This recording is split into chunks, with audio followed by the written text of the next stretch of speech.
pati yung akin, na-increase yung awareness ko about mosquito-borne diseases and how DXN can take charge. Yeah, kaya ganyan yung ating title, na Mosquito Attack, DXN Takes Charge.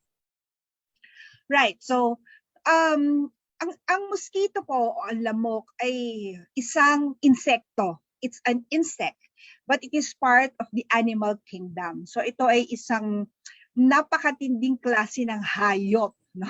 It's small but terrible.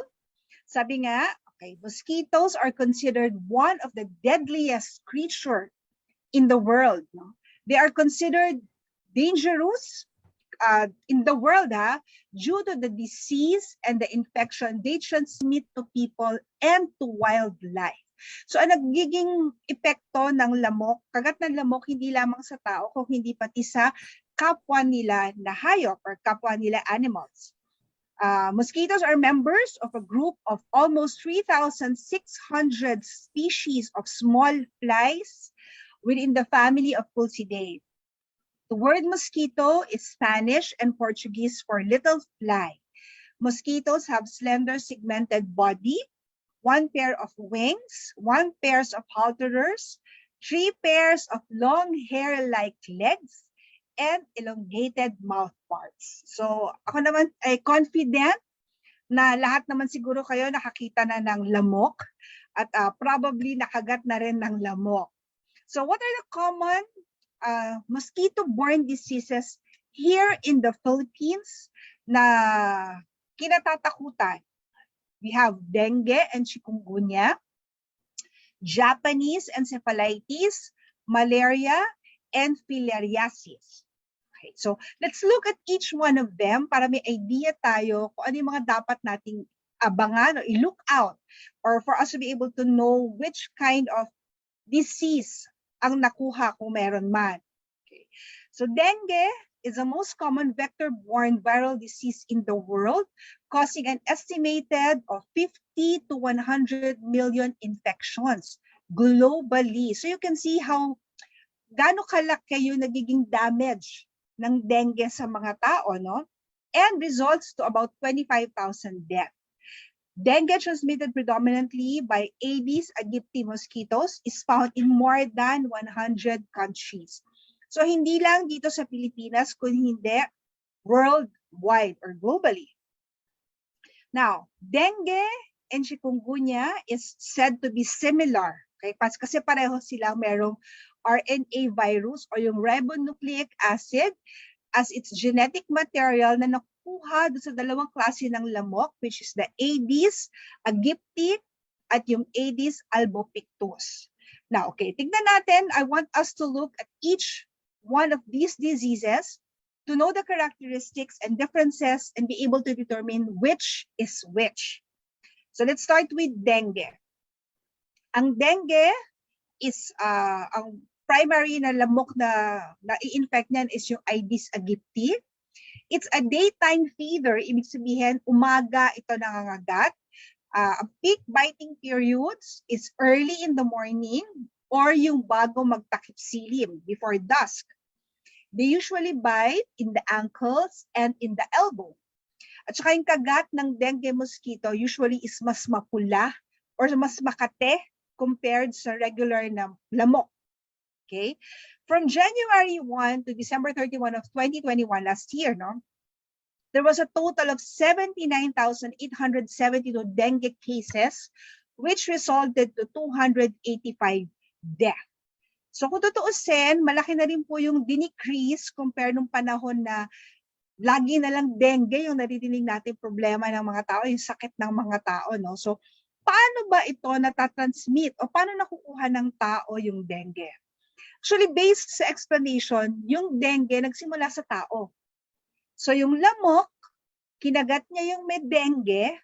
Okay, so nakuha ngayon ng lamok yung dengue virus, na-incubate sa katawan niya yun for 8 to 10 days. So si lamok ngayon, may dengue na siya, kahagat siya ulit ng isa pang tao. So yung tao niya ngayon magkakaroon na rin ng dengue.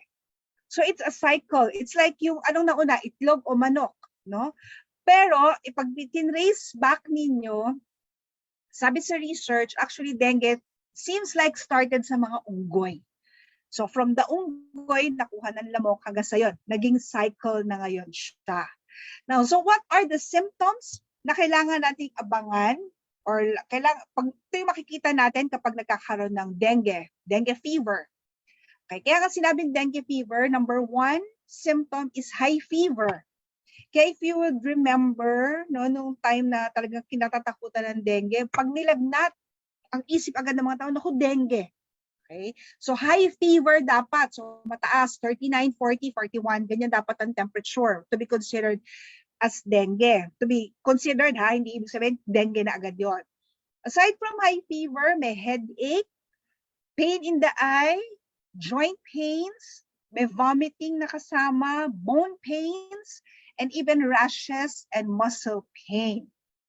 Now sa dengue, there is a more severe form of illness known as dengue hemorrhagic fever or yung severe dengue. Kapag naging severe dengue na, ito na yung sinasabing potentially can be fatal, life-threatening, and considered an emergency. So kapag hindi naagapan, yun yung nagre-result into death. So ano ba yung mga signs and symptoms ng severe na dengue? Merong severe abdominal pain, so masakit na masakit ang tiyan, paulit-ulit or hindi matigil na pagsuka. Ito yung laging mina-watch out, yung bleeding, no? Bleeding from the gums, from the nose, may dugo sa ihi, sa dumi, or even sa suka. Bleeding under the skin, which may look like bruising or parang nagpapasa-pasa. Difficult or rapid breathing. Cold and clammy skin, yung pag hinawakan mo malamig na parang mamasa-masa yung balat. There's fatigue, there's irritability, or restlessness. So, ito yung mga symptoms na kapag umabot na sa ganito, it's very well known that it's already dengue, and these are danger signs at kailangan dalhin na ito sa ospital. One more thing is yung pag-drop ng platelet. No? So the incidence of both forms of disease have been increasingly dramatically in recent years. Now si dengue, hindi lang po siya isang klase. Okay, bad news yon. Because si dengue merong 4 na types. There's DN virus 1, there's dengue virus 1, virus 2, virus 3, virus 4. 4. No? So once na nakagat ka, once na na-infect ka ng isang klase ng dengue, does not mean na hindi ka na may infect ng iba. So ang tendency, pag nakagat ka ng isa, that may be virus number 1, nakagat ka ulit, at kung virus number 2 yun, you will still get infected. So may possibility na you could get 4 times ng dengue, 4 na beses, kung iba't ibang variant ng virus yon. Sad to say, no, habang pag nauulit yung infection, let's say for example, kagaya my daughter, no, my eldest daughter had dengue noong 2006. During the time, hindi pa masyadong alam yung mga signs and symptoms ng dengue. So 1 week na siyang nilalagnat. We did not know. Akala lang namin, lagnat lang siya until somebody told us na pa-check natin yung platelet. So it was every day na nagda-drop yung platelet niya. So that's 2006. Then 2014, na-infect siya ulit, another dengue virus. So nakadalawang beses siya. So ibig sabihin, hindi porket na-infect ka na ng minsan, ligtas ka na dun sa iba. Hindi pa po. No? Posible ka pa makakuha ng 2, ng 3, ng 4. Ang problema, every time you get infected, nag-i-increase yung risk of developing a more severe form of disease. Kaya dapat ingatan na natin na hindi na maulit as much as possible yung ating infection. Kung nakagat na kayo dengue na kayo ng once, dapat pigilan na or gawan na lang ng paraan para hindi na ma-infect ulit. Next, okay, let's look at chikungunya virus o si CHIKV. This is an alpha virus transmitted by mosquitoes, mostly yung Aedes aegypti at yung Aedes albopictus. So yung Aedes aegypti is known as the yellow fever mosquito, while the Aedes albopictus is known as the Asian tiger mosquito. The name is derived from the word in Makonde language. Okay, so yung Makonde is a language spoken by an ethnic group in southeast Tanzania and northern Mozambique. No? So, doon nag-originate itong chikungunya virus. Saan ba itong Tanzania at Mozambique? Nasa Africa po ito. Okay, so the name is derived meaning contorted or bent, nakatupi, ano? And it refers to the stooped appearance of its victim who suffers from severe joint pains. Kapag nagkaka-chikungunya kasi sa sobrang sakit, nakukuba ka, no? Kaya doon nila nakuha yung chikungunya, the word. Now, what are the symptoms of chikungunya? Okay, chikungunya is rarely a fatal disease, so hindi kagaya ng dengue na malaki yung possibility na mamatay would result to death.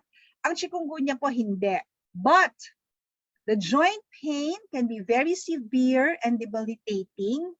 It can typically last for a few days, although in some patients, the pain can persist up to several weeks or even months. So hindi ka mamamatay, ngunit subalit datapwat, masakit. The pain is persistent and it could last for a long period of time. Okay, so ano ba yung common symptoms ng chikungunya? Common symptoms of chikungunya, again, almost the same as dengue. May rashes, may back pains, may joint pains, may vomiting, nausea, headache, chills, and, fever. So, pareho ang indications, may fever, may back pain, may joint pain, may rashes, nagsusuka, may headache, no? Okay, but ano ba? Wait. The most common symptoms are viral infections, diba? Fever and joint. But si chikungunya, ang rashes na makikita mo ay nasa kamay at sa paa. Okay, so kanina minention ko na ang dengue at chikungunya ay halos pareho. It's almost the same. Now, I'd like to show you the differences of each para makikita nyo yung pagkakaiba. Okay. Ito ang symptoms ni dengue. Nasa baba yung symptoms ni chikungunya. Both patients may experience red spots on the skin, high fever, joint pains, and headache. Pero si dengue can experience restlessness, loss of appetite, nausea, vomiting, and pain in the eyes. Si chikungunya naman, on the other hand, includes severe muscle pain. So aside from fever, ito yung ibang indications ng each of the virus na sakit, no? Now, in summary, para mas madali nating makita. Sa dengue, ang rashes, ang location ng rashes kapag sa dengue ay sa mukha at sa arms and legs. Sa chikungunya, pwedeng nasa face, pwedeng nasa legs, but it's also evident in the hands o sa palms ng kamay at sa paa. Ang dengue, ang kailangan bantayan nyo ay yung bleeding and breathing problem. Si chikungunya, ang inaabangan dyan is yung arthritis-like symptoms o yung sobrang sakit ng katawan.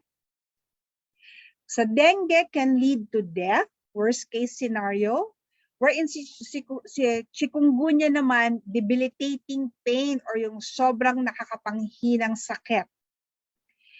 Now, 25% of those who catch the virus can be infected in dengue, wherein sa chikungunya, it's debilitating. It's 75%. In dengue, okay, inaabangan in 4 to 7 days bago lumabas yung symptoms. While si chikungunya, meron 3 to 7 days para lumabas yung symptoms. Si Ms. Lourdes ang tataas ng kamay, but Ms. Lourdes will answer your question. Just type it down, no? Kung meron po kayong tanong para babalikan natin later. And, okay, last but not the least, in 1,000 cases, ang death in dengue is 20%, wherein in chikungunya, there's only 1 in 1,000. So, in general, parang mas delikado si dengue, but si chikungunya parang yung symptoms na naglalast, yun ang mahirap na kakaharapin ng nakagat ng chikungunya virus. Sad to say, there's no antiviral medicine, okay, to treat dengue and chikungunya. The treatment aims to alleviate symptoms. Yung mga treatment na meron available, pinapababa lang o pinapabawas lang yung mga pain and aches na nararamdaman, yung mga symptoms sa pamamagitan ng pain medicine, okay, fluids, drinking more water, at pahinga. There was a time nag-introduce sila ng dengue vaccine. I'm sure lahat kayo familiar with that. Nung panahon na yon, na very sensational, the dengue vaccine. But unfortunately, hindi siya napakitang effective. That's why hindi siya tinuloy. So, yan ang dengue and chikungunya. Next, we have the second mosquito-borne disease is Japanese encephalitis. This disease is caused by the Japanese encephalitis virus that can be transmitted by the certain types of mosquitoes called Culex trichornihanchus, Culex vishnui, in which is a native of Northern Asia and parts of Africa. Again, sa Africa po na naman ang galing itong lamok na ito, no? Itong virus na ito ng lamok. Japanese encephalitis is a viral brain infection. So sa Japanese encephalitis po, ang naaapektuhan ng malaki ay yung brain, okay, na nakukuha dahil nga doon sa mosquito bite. The virus is found in pigs and in birds. So nag-originate po to sa mga baboy, kabayo, ibon, and is passed on to mosquitoes when they bite the infected animal. So there is 1 in 250 infections that results to severe illness. So paano ulit yung cycle? Yung lamok, kinagat yung baboy o yung kabayo o yung ibon na infected nitong Japanese encephalitis virus. So yung lamok ngayon, nasa kanya na yung virus, kumagat ng tao, nakuha ngayon ni tao itong virus na ito. Okay, so ano ay mga symptoms na meron ang Japanese encephalitis? So it's also common, kagaya ng symptoms ni dengue at ni chikungunya. Of course, there's fever, there's headache, nausea and vomiting, painful neck or neck stiffness, there's abdominal pain, sakit ng tiyan, and muscle pain that generalizes weakness. But the symptoms that we have to look out for is yung neurologic sequela. Ano ba yung sequela? Di ba? Familiar kayo sa sequel o yung kadugtong, di ba? Part 2. So yung neurologic sequela is parang yung after effect nung disease o nung virus o nung condition o nung injury. So after mag-subside ng lahat ng symptoms na ito, like the headaches, the nausea, the fever, tsaka lalabas ngayon tong mga neurologic sequela. There's expressionless face, seizures, there's mental status changes, movement disorders. Worst case scenario, there's disorientation, there's coma, there's seizures, there's spastic paralysis, and sometimes even leads to death. It's the main cause of viral encephalitis in many countries in Asia, with an estimated of 68,000 clinical cases every year. So yan po yung Japanese encephalitis. Next one we have is malaria. So, kilalang-kilala to dito sa Pilipinas. No? Malaria, there was a time bago mauso ang dengue, puro malaria ang sakit galing sa lamok, di ba? So, malaria is life-threatening disease caused by malaria parasite, yung Plasmodium, that is transmitted to healthy people through the bites of infected female Anopheles mosquitoes. Luckily, it's preventable and curable. So, ibig sabihin yung malaria, hindi naman po galing doon sa lamok. Meron parasite. May, Tagalog ng parasite, peste ba yun? Okay. So, yung peste, nakuha nung hayop, yung hayop ngayon kinagat ng lamok, so yung lamok ngayon infected na. So, yung lamok, pag kumagat sa tao, napapasa niya yung virus sa tao. In 2020, there was an estimated 241 million cases of malaria worldwide. Okay, the estimated number of deaths stood at 627,000 in 2020. So that's like 0.02%. So very, very little na lang. Not like nung time na talagang grabe ang sakit na malaria, di ba? Pag nagkaroon ka, parang nakakatakot dahil di mo alam kung ano ang kahihinatnan mo. And based sa World Health Organization, sa Africa po ang pinakamalaking contribution ng dami. Dun sa 241 million cases, 95% noon ay nasa Africa. Okay. Dito naman sa Pilipinas, although the number of cases decreased, malaria is still a major problem in the Philippines. It has 4 species, pareho ng dengue, 4 din, di ba?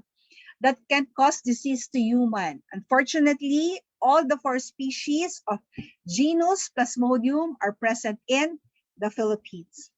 Malaria is endemic, ibig sabihin marami, no, in large number din, in provinces of Cebu, Leyte, Catanduanes. According to DOH, the most cases of malaria occur in rural areas, especially in forested, swampy, hilly, and mountainous region, in which the preferred habitat of the mosquito vector. So sa mga maputik, swampy, so balbundukin, yan. So dyan yung marami ang malaria. So ang malaria, aside from it na nakukuha sa lamok, pwede rin ma-infect. Kunyari, yung pregnant woman ang nagkaroon ng malaria, pwede rin ma-infect yung kanyang baby. So, pwedeng pati yung bata magkaroon ng malaria. And it could also be transmitted through blood transfusion. So, for example, yung nag-donate ng blood, may malaria. Yung pagbibigyan ng dugo, pwede rin niyang makuha yung malaria. So, ano ba ang symptoms ng malaria? Again, there's fever, chills. Okay, so ibig sabihin ng giniginaw, no? Sobrang ginaw. Muscle aches, headaches, vomiting, fatigue, nausea, and dry cough. Now, as yung nakita nyo kanina, no, yung common is the high-grade fever, which is preceded by several hours of chill. So kapag mataas na mataas yung fever, 40, 41, tapos nag-chill, it's one indicative symptom of malaria. Tapos mawawala yung lagnat. Tapos malakas na malakas yung pagpapawis. So these are the remarked symptoms ng malaria. Symptoms may appear 2 to 3 days after the mosquito bite. Now, ano yung kailangan yung bantayan sa malaria? Malaria patients sooner or later develops anemia. Bumababa yung red blood cells. But the more dreadful and sometimes fatal complications of the disease are kidney and liver failure, and sometimes also leads to cerebral malaria. So pwede rin maapektuhan yung brain. Okay, so yan yung mga symptoms ng malaria. Now, last but not the least is yung filariasis. Ito alam ko napapanood natin ito sa TV, no? The parasite or this parasitic disease is caused by an infection with roundworms. So galing naman to sa klase ng bulate of the Filarioidea type. These are spread by blood-feeding diphtheria as black flies and mosquitoes. So hindi lang to limited sa lamok, pwede rin carrier ang langaw. Most people with filaria worms stays asymptomatic. Ibig sabihin wala masyadong nararamdaman. But the small percentage will develop a condition called elephantiasis, in which the limbs, genitals, and the breast swell to monstrous proportions. So ang naapektuhan ng elephantiasis ay yung mga limbs, usually yung paa, yung genital organ o yung are, at yung breast. Okay? So based from the data of the Department of Health, Filariasis is an endemic in 44 provinces in the Philippines. But most cases occur in rural areas, again sa mga liblib na lugar ng Bicol, Quezon, Mindoro, Masbate, Mindanao, Palawan, Agusan, and the Mountain Province. Meron din sa Southern Leyte, Sorsogon, Biliran, Bukidnon, Romblon, Agusan del Sur, and Dinagat Island. So filariasis is an infectious tropical disease caused by one of several thread-like parasitic roundworms. So the larval form of the parasite transmits the disease to human.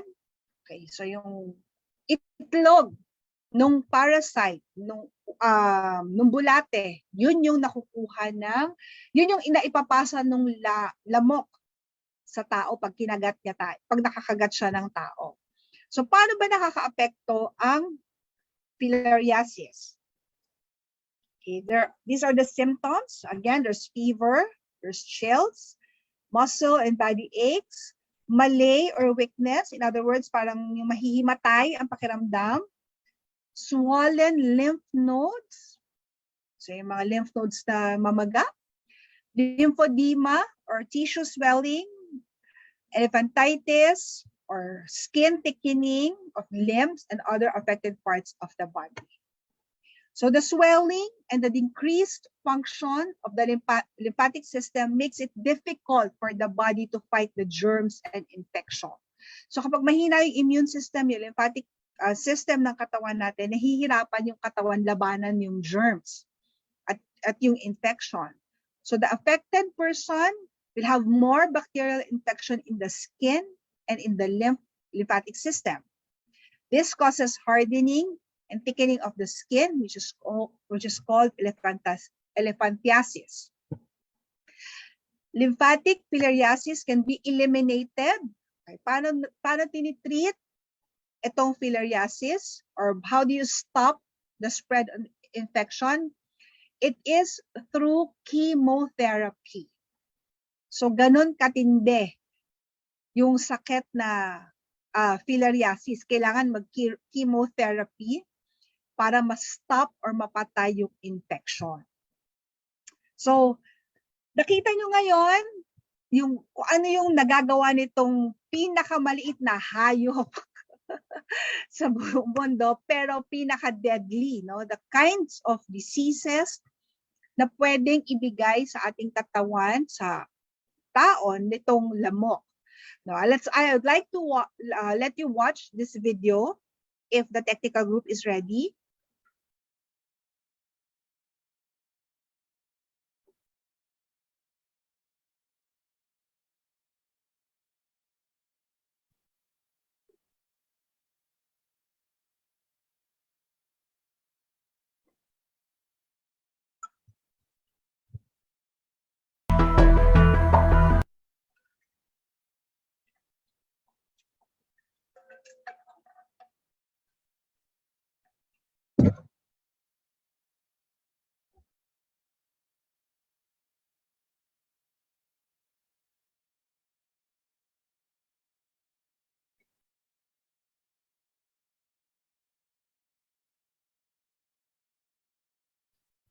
Asan yung video?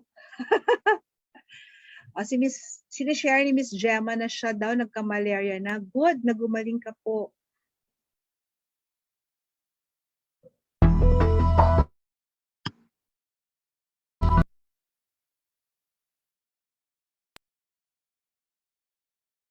Itong lamok talaga peste.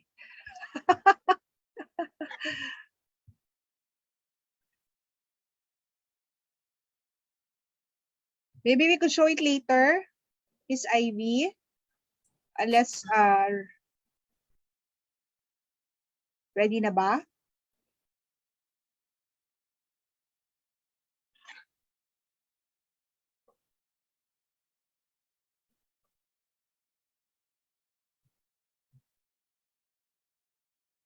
Okay, sige. Siguro tuloy ko na lang muna yung ating, ayan na.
Okay, peste. Okay. Ako ba magbabalik ng screen ko? Yes, ma'am. Okay. Ay. So mag-start from the beginning. Wala siya. Okay. Forward na natin. Okay, so nakita niyo naman po yung tips na binigay nila, no, for us to be able to prevent itong mosquito-borne, itong mga lamok, no? So, sabi, stay away from mosquito. So, if you know that na yung area na yon ay maraming lamok, so kung pwedeng hindi na magpunta, wag na muna magpunta. Do not keep stagnant water o yung mga tubig na hindi nagagalaw, no? In your home, cover all water containers. So, regularly empty and scrub. Turn over, cover, and throw out any items that hold water like gulong, yung mga timba, yung mga paso, no, mga laruan na nag-accumulate ng tubig, or yung mga swimming pool, mga bird bath, yung inaanohan ng mga ibon, flower pot saucers, and even trash containers. No? Make sure na hindi makakapangitlog. Walang lugar para mangitlog yung manok sa bahay ninyo. Use natural mosquito repellent. No? So marami naman pong available na mosquito repellent ngayon na natural. Wear light-colored clothing that covers the body. No? Make sure you are covered, especially if you're going to a place na hindi ka sure kung malamok o hindi. Limit yourself from going out. No? Kung pwedeng hindi na lang magpunta, wag na lang. No? Lalo na doon sa oras na alam nyo yun yung time na marami ang lamok. Use physical barriers such as screens on windows and doors or mosquito nets. Alam nyo naman yung mga yan, no? Yung mga tips na yan. But sometimes, hindi natin ito binibigyan ng pansin hanggat hindi meron magkakasakit sa ating pamilya. So now that we are reminded, now that it's season ng mosquito, I encourage each and every one of you na tingin-tingin sa paligid ng bahay ninyo, no? Baka meron mga areas na pwedeng iniitlogan na ng lamok. So para siguradong malinis ang inyong environment. Now, this is just one part na kailangan nyong gawin para hindi kayo magka-dengue or magkaroon itong mga mosquito-borne diseases na to. Of course, our bodies should be healthy enough to fight against the virus and diseases that may be brought about by these bites of mosquitoes. So hindi maiiwasan minsan sa mga lugar na napupuntahan natin, tayo ay nakakagat, hindi natin alam kung anong klaseng lamok yung kumagat sa atin. But if your body is healthy, na sigurado kayong hindi kayo mabubuhay yung virus sa inyong katawan. So first and foremost, it's important is to provide yourself with immune-boosting foods that can help defend against mosquito-borne diseases. Nutrition can also strongly influence your body's response to therapeutic, pharmaceuticals, or vaccination. So kung dumating yung pagkakataon na kayo ay nagkasakit na, mahalaga pa rin yung proper nutrition para makatulong sa pag-respond ng inyong katawan dun sa gamot. Okay? Lalo na kung importanteng, you really need to take that medicine for you to get well. Dito po sa DXN, we have products, okay, that can help strengthen your body's immune system. We have our spirulina, we have our androgy, and our roselle candy and roselle juice. Let's start off with our spirulina. Spirulina, tatlong klase po o three forms ng ating spirulina. We have the cereal, we have the tablets, and we have the, or what you call candy, it's the same, or meron din tayo ng ating capsule. So spirulina is known as the world's most nutritious food. Isa po itong klase ng lumot. It's a blue-green algae that's very rich in antioxidants, protein, calcium, and other nutrients. Spirulina has some great health-boosting qualities. Kino-consider din ang spirulina as a complete food source. So yung kailangan mo na nandun sa food pyramid, which is protein, carbohydrates, vitamins, minerals, nandoon na, kompleto na siya sa spirulina. and it is also an antioxidant. So when you take spirulina as a complete food source, you get the best quality protein, best quality carbohydrates, there's fiber, there's phytonutrients, there's chlorophyll, there's a wide range of vitamins and minerals that our body needs. So by consuming daily, spirulina provides the nutrients our body needs and restores our blood pH o yung alkalinity ng ating katawan because spirulina is 100% alkaline. So as an example, ano ba ang makukuha ng katawan mo kapag nag-take ka ng spirulina? If you take 12 tablets of spirulina, the vitamin A na makukuha ng katawan mo ay para kang kumain ng 225 apples or 14 bottles of milk. Ang vitamin B1 na makukuha ay para kang kumain ng 8 sardinas, 4 na bowl ng rice. Vitamin B2 is like eating 210 grapes or 2 whole potatoes. Vitamin C is like eating 5 oranges. Vitamin B12 is like eating 120 grams of cheese. Vitamin E is like drinking 7 glasses of milk and 2 whole chickens. So I guess kahit gaano kayo kalakas kumain, yung dami ng iyon hindi nyo kayang ubusin sa isang araw. But if you take 12 tablets of spirulina, ganon kadaming nutrition yung makukuha ng inyong katawan. That's why it's very important to be part of our daily life, not just for the adults, most especially for children na hindi pa kumakain ng maraming gulay, prutas, up to those na medyo may edad na challenge na yung pagkain kasi marami ng bawal. Si spirulina, purong sustansya po yung ibibigay sa inyong katawan. Now, why is it important dito sa ating mosquito-borne diseases? No? Napansin nyo kanina, yung mga symptoms na ibinibigay ng iba't ibang sakit like dengue, chikungunya, they all affect the blood. No? Yung filariasis, no? They all affect the blood. Spirulina po is napakagandang source of chlorophyll. Okay? Yung chlorophyll, ito po yung nag-i-enhance ng blood production. So kapag bumababa na yung platelet sa dengue, ang spirulina po napakabilis.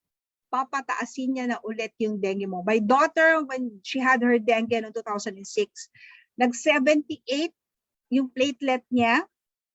Pinainom namin ng spirulina. No, during the time we gave her, kasi payat lang yung daughter ko, so we gave her 30 a day. 10 in the morning, 10 in the afternoon, 10 in the evening. Kahit pinagbawal ng doktor na magpakain ng maitim or yung dark na pagkain. Kasi para daw makita kung nagbi-bleed o hindi. So hindi namin pinansin yung sabi ng doktor, pinainom namin ng spirulina 10, 10, 10.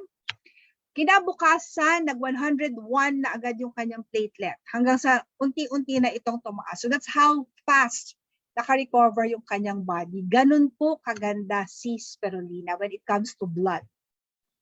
Okay, so as a matter of fact, spirulina is very common. No? Marami na kayo makikitang spirulina. Locally, imported, marami nagbebenta ng spirulina. Ang tanong, okay, gaano kalinis? Gaano ka-quality? So, why choose DXN spirulina? For environmental factors can greatly affect spirulina's potency for it easily absorbs nutrients from the surrounding or the water it grows in. Once cultivated in polluted water, spirulina is no longer suitable for human consumption. So in other words, madali lang ito i-cultivate kasi lumot ito eh. So I'm sure familiar kayo na may konting basa area na lugar na may konting basa, nagkakaroon na agad ng lumot, di ba? So ganun din kabilis padamihin itong spirulina. But konting contamination lang, konting dumi, hindi na siya suited for human consumption. Yun yung ating ipinagmamalaki because DXN products are processed in accordance with the highest standards, a process that carefully considers appropriate plant cultivation, proper processing, and optimal concentrations. DXN is committed in placing top priority on environmentally friendly practices and human health in every stage of its production. Mula po nung ni-launch natin yung spirulina, up to now, we could boast that our spirulina is the cleanest, pinakamalinis in Southeast Asia. Okay, so meron tayong sariling factory, meron tayong sariling paggawaan ng spirulina. That is why we are assured of the quality ng spirulina na nagagamit natin, na tinitake natin, may it be in tablet, in capsule, or in cereal form. Okay? So maliwanag si spirulina kung ba't siya importante. Alright. Next important product if you are infected with mosquito-borne diseases or even hindi pa, no, for protection is Andro-G o yung Andrographis paniculata. I'd like you to remember, especially kung meron po mga bagong members dito, ang capsule forms po natin, lahat po ng product ni DXN in either capsule or tablet form are all 100%. We don't have any additive, we don't have any extenders, no coloring.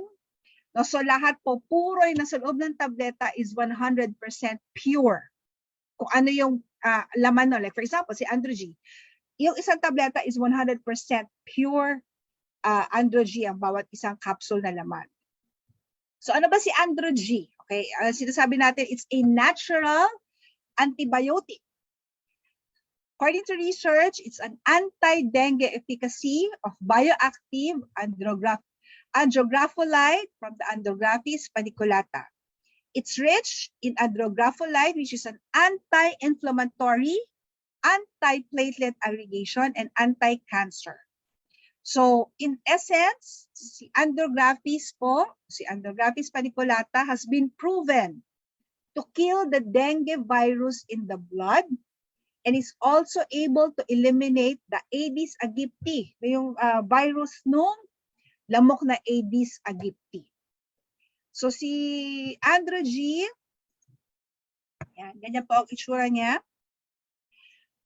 A study issued by the journal Phytomedicine shows that aside from relieving upper respiratory infections, such as colds and sinusitis, Andro-G also helps ease symptoms of fatigue, sleeplessness, sore throat, and runny nose up to 90%.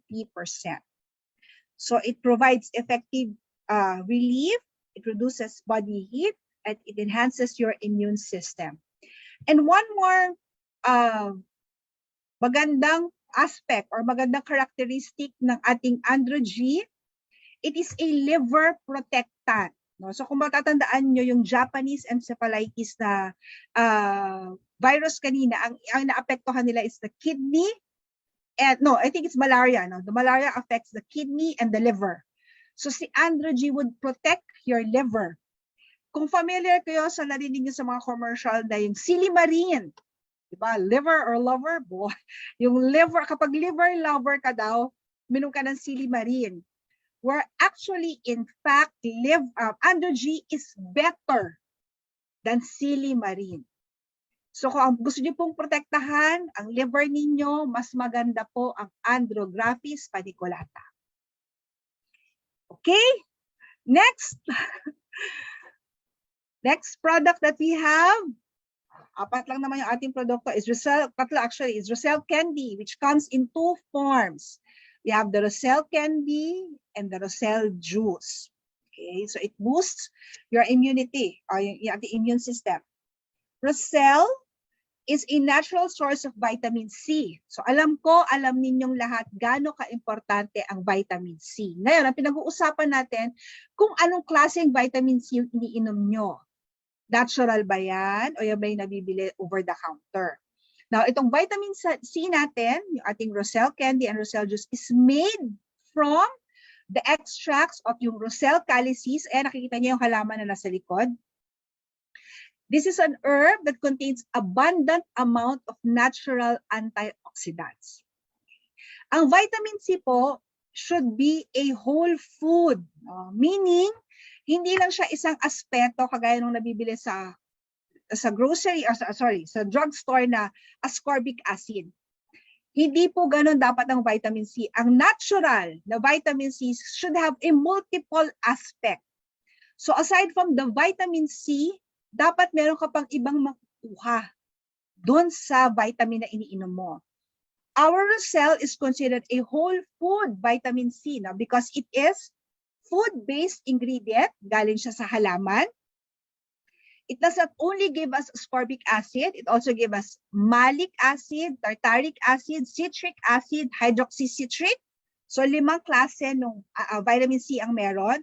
Plus, it has anthocyanins. It's also rich. Yan. It's also rich in flavonoids. Okay. Ano ba yung flavonoids? Yung flavonoids yung dark coloring sa pagkain. For example, yan, sa roselle, nakita nyo pulang-pula, yung talbos ng kamote na kulay purple, yan, maraming flavonoids yon, no? The darker the better because it's very good for the heart and it's also known as an anti-inflammatory health benefit. So all in all, sa roselle, ang scientific name niya is Hibiscus sabdarifa. This grows in tropical countries. Kaya dito sa Pilipinas, marami na rin po nagtatanim nitong roselle na to. No, sa Cavite, alam ko meron. Sa Marinduque, meron. Pero syempre, kung paano pinoproseso ng ganito na mas madali nating ma-take, hindi ko alam kung paano, but they have the plant itself, no? So yung roselle juice natin as a whole food has vitamin C, has phytochemical or phytonutrients that fights against cancer. It contains flavonoids, which are anthocyanins that protects the heart from damages. And it also has omega-3 or yung healthy fatty acids, which reduces bad cholesterol from the blood. Nabubulol na ako. So,